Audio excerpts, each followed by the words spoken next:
Universidades en la Edad Media.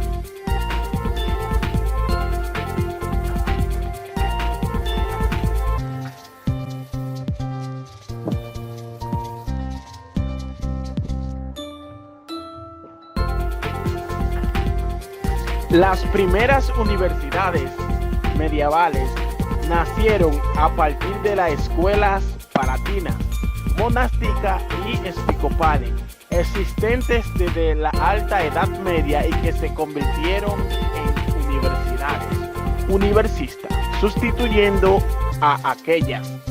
Siglo XVIII, las universidades empezaron a publicar revistas científicas.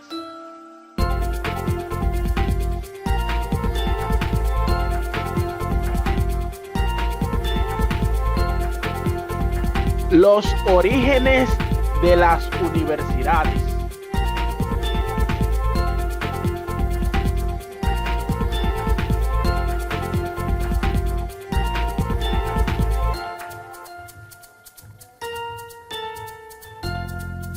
Producto de la Alta Edad Media, las universidades proporcionaron a los estudiantes educación artística, liberal básica y la oportunidad de continuar estudiando leyes.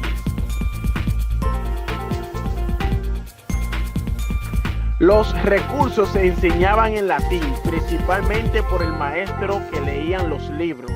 No habían exámenes en los cursos individuales, pero los estudiantes tenían que pasar un examen oral completado para obtener un grado, aunque las escuelas monásticas fueron centros de aprendizaje del siglo IX por la escuela catolicia.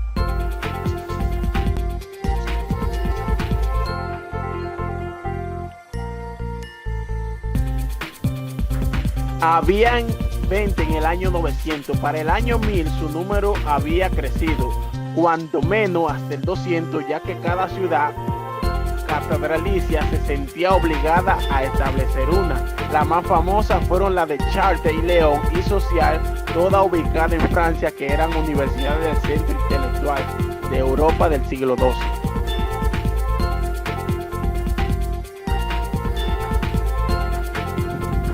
Aunque el propósito principal de la escuela catolicia era educar a los sacerdotes para ser un hombre de Dios más letrado, también trajeron a otros individuos que deseaban contar con alguna educación, pero no querían ordenarse sacerdotes.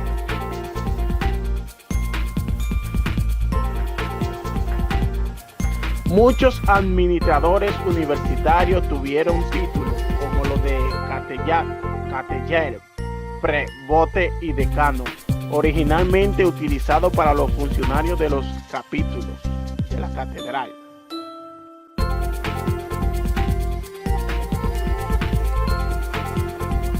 El mundo artístico e intelectual de la Alta Edad Media. La Alta Edad Media fue una época de estupenda vitalidad crítica e intelectual. El periodo fue testigo del crecimiento de las instituciones educativas, el renacimiento de interés por la cultura antigua, un despertar del pensamiento teológico, el resurgimiento de la ley del desarrollo, de una literatura vernácula y una explosión de actividades en arte y cultura.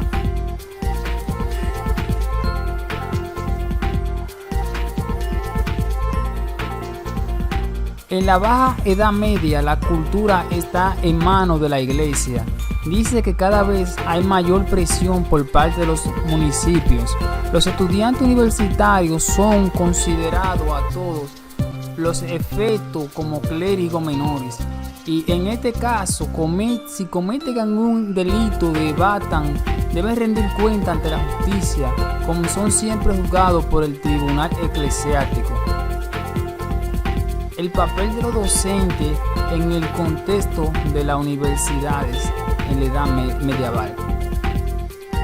El profesorado tuvo como objetivo satisfacer el ansia de conocimiento del nuevo estudiante, que inició la formación con una visión clara que compartir en un nuevo espacio exclusivo para formarse.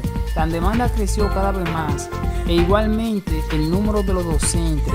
Entre los requisitos a cumplir por parte de los docentes tuvo el respeto con relevancia a las autoridades que le permitieron ejercer la docencia. Junto a ello, además del dominio del método dialéctico, debían ser seguidores de las universidades.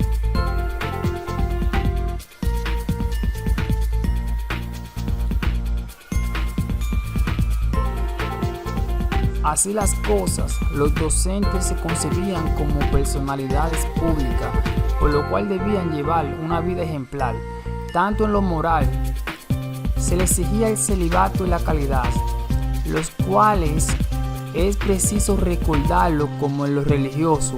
Sobresalieron los docentes de las órdenes del mendicante, cuyo carisma radicaba en el voto de pobreza, pues subsistía mantenido por la caridad. Dominicos como Tomás de Aquino, Carmelita, Selvita, Franciscano fueron las órdenes más destacadas.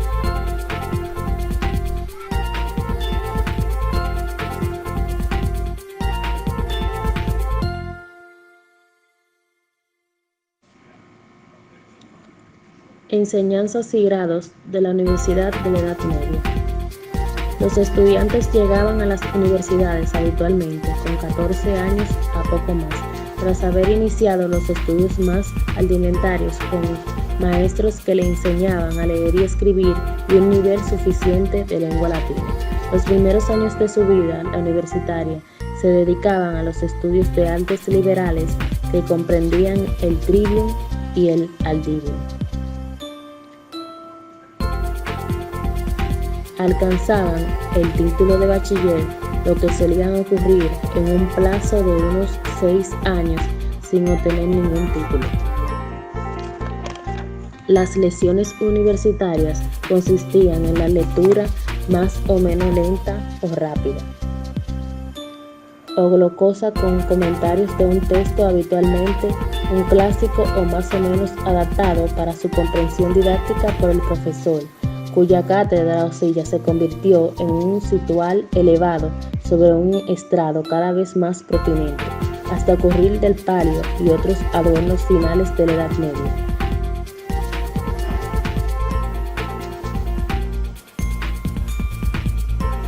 Era corriente la venta de copias manuscritas, baratas, en letras minúsculas, en pliegos de 4 folios de piel de cornero, llamado especies, siendo muy poco corriente antes de las extensiones de la imprenta. El uso de verdaderos libros eran escasos y costosos, ejemplares escritos con buena letra y custodiados en la biblioteca, donde eran privilegiados por bibliotecarios o estacionarios, conservados como verdaderos tesoros universitarios.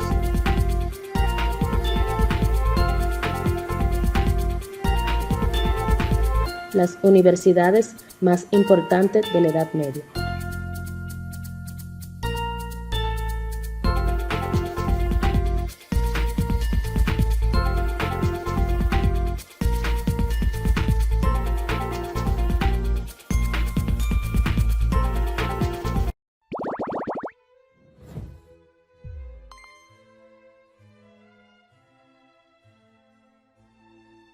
La universidad, tal como hoy la conocemos, surgió de la Baja Edad Media, dentro de un proceso de reorganización y desarrollo cultural y social de la Europa medieval, que se fue dando a partir del ciclo histórico de las invasiones bárbaras a Europa, y sostenido fundamentalmente por el influjo impulsor y organizador de la educación en general, y en particular de la cultura superior, promovido por la cristiandad.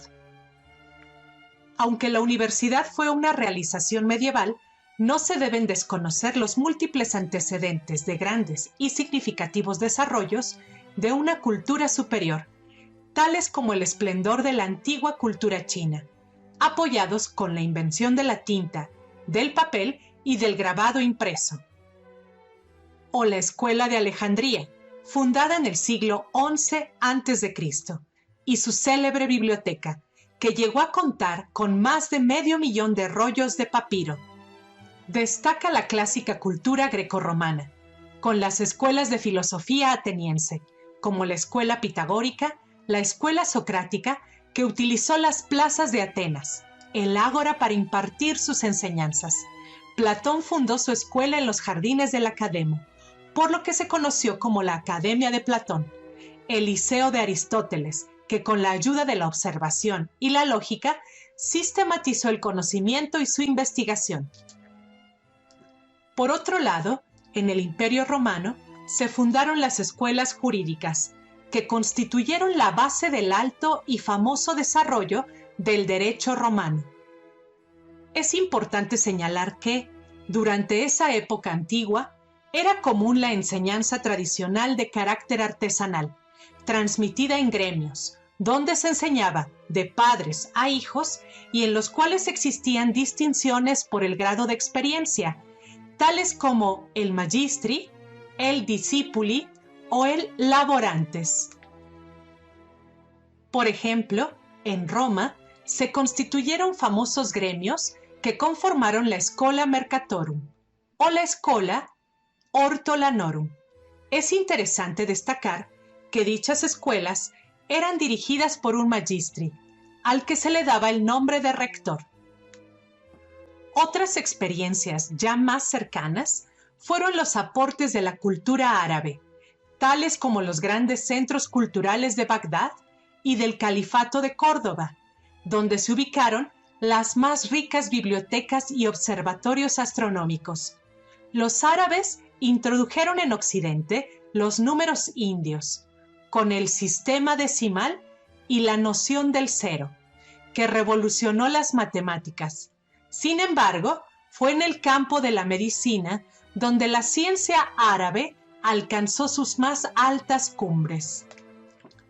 En el Cairo, Egipto, la mezquita de El Azhar albergó desde el año 988 la más antigua institución de educación superior islámica, famosa por sus enseñanzas de teología ortodoxa, gramática, retórica, matemáticas, literatura, lógica y jurisprudencia. En la Alta Edad Media y posterior a la destrucción del Imperio Romano, entre otras cosas por las grandes y temibles invasiones de los pueblos bárbaros, tales como los godos, los visigodos, los francos, los suevos, los vándalos, los sajones, los vikingos o los magiares de origen mongol, la situación de Europa era deplorable. Ante esta asediada situación, llena de destrucción y con gran inestabilidad social, lo más valioso de la herencia de la cultura grecorromana fue preservado en las abadías y en los monasterios, en donde gracias a la admirable obra de las órdenes monásticas y de los frailes copistas, se salvó para Occidente el legado de la cultura clásica grecolatina. Consecuentemente, los conventos se convirtieron en prósperos centros de cultura, surgiendo en ellos las escuelas monacales, con sus dos secciones, la escola interior o claustralis y la escola exterior o secularis. Carlos Martel, quien fue monarca del Reino Franco, en un hecho crucial en la historia europea, enfrentó y salió vencedor de los sarracenos o musulmanes, y con ello impidió que éstos se apoderaran también de la Europa central. Con su poderío creciente, fundó la dinastía carolingia. El más famoso emperador de esta dinastía fue Carlomagno, quien logró dar cierta unidad a los pueblos que reemplazaron al Imperio Romano, y a pesar de ser analfabeta, concibió a la escuela como el único instrumento capaz de civilizar y dar homogeneidad al variado conjunto de poblaciones. Con ello propició un despertar educativo, intelectual y cultural, conocido como el Renacimiento carolingio. Durante su reinado, Carlomagno convocó a su corte a los más connotados sabios de su época y con su consejo fundó la Escola Palatina o Escuela del Palacio, donde se impartía el trivium y el quadrivium. Este sistema consideraba en el trivium, que significa las tres vías o caminos, las disciplinas relacionadas con la elocuencia y que comprendían la lógica,